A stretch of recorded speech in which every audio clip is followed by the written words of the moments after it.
We spent 3 days in Ben Tre, more than most travelers who visit on a quick day trip from cities like Saigon or Can Tho.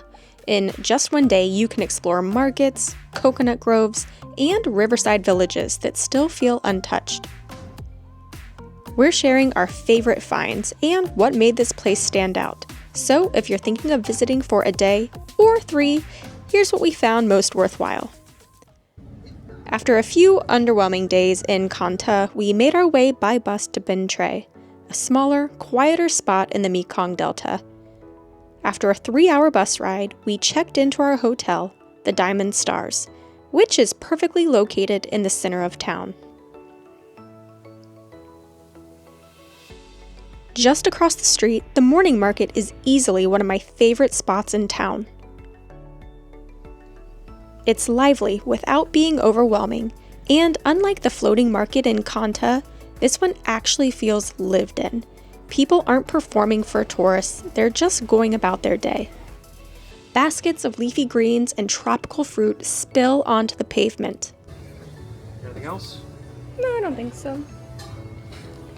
Fish sellers line the street, sharing prices over tubs of live eels, catfish, and river prawns.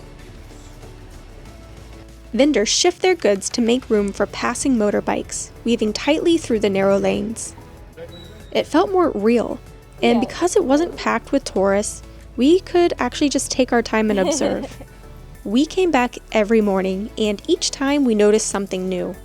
A woman expertly peeling fruit with a machete, grayish, salted duck eggs, and even live snakes, just casually bundled up for sale. For me, this was one of the most memorable market experiences I've had anywhere in Southeast Asia, a true glimpse into everyday local life. Today we're in Ben Tre and we signed up to do a tour, so it's a morning/early afternoon tour, and it includes a boat ride, and we'll just get to know a little bit more about the area. This half-day tour in Ben Tre began with a peaceful boat ride through the lush canals of the Mekong Delta. With the sea just 55 kilometers away, it's an ideal spot for fresh seafood and rich river life. Our first stop was a local bee farm where we learned about the hive and the bees' role in the ecosystem. We sampled a few products, including honey and royal jelly. While royal jelly is praised for its health benefits, most of our group agreed it's more medicinal than delicious. At the end of the visit, you can purchase honey, pollen, and other bee-based products directly from the farm. Fresh, local, and a nice way to support the community. We head deeper inland where things start to feel a little more exotic.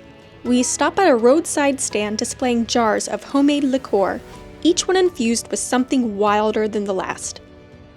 Then it's on to something sweeter. We meet a local coconut farmer and get a glimpse into how every part of the coconut is used. From husk to shell to flesh, nothing goes to waste. And of course, no trip is complete without a stop to see how the region's chewy coconut candy is made.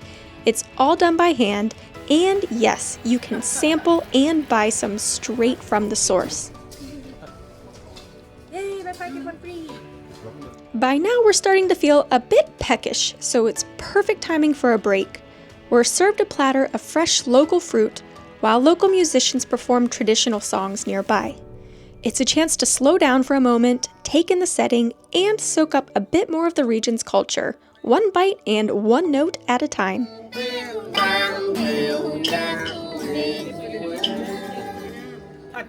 But coming up is one of the highlights of the day, a slow, scenic ride through Ben Tre's coconut groves. We're ushered into narrow wooden boats, each guided by a local captain who expertly navigates the winding canals. With woven bamboo hats to shield us from the afternoon sun, we glide beneath arching palms and take in the calm, green beauty that makes this part of the Mekong so memorable. And this jelly part, you can eat that. Once our feet are back on solid ground, we follow a narrow path through the jungle until we reach a quiet village known for its traditional mat weaving. Stronger than me. Stronger than you. These woven mats, made from dried reeds, are found in nearly every Vietnamese household, used for sleeping, sitting, and daily life. Watching the process up close, it's clear just how much skill and repetition is involved. Each mat a blend of precision, patience, and practicality. We end the day with a final transfer, where cold drinks and a shared meal await. It's a chance to unwind, trade stories with fellow travelers, and take in the peaceful beauty of the Mekong Delta one last time. You can really see and experience a lot in just half a day.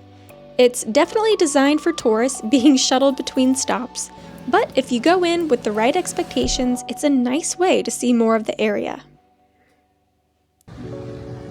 As the day winds down, one thing we didn't expect to love: Ben Tre at night. The riverfront glows softly with lights from passing boats and nearby cafes. The streets grow quiet, and the pace slows even more. It's not a nightlife destination, and that's kind of the point. You can grab dinner at a local seafood spot, sip something cold along the water, or just take a peaceful walk with almost no crowds in sight. It's the kind of night that doesn't demand anything from you, and that might be why it stays with you. Ben Tre offers something simple but rare: time to slow down. Between the quiet canals, the warm local stops, and the calm evenings by the river, it's just an easy place to catch your breath. If you have a few days in the Mekong Delta, it's a great base for exploring nearby spots like Can Tho, or even a longer boat journey deeper into the Delta. But even with just a day, Ben Tre gives you a taste of what life feels like when the river sets the pace.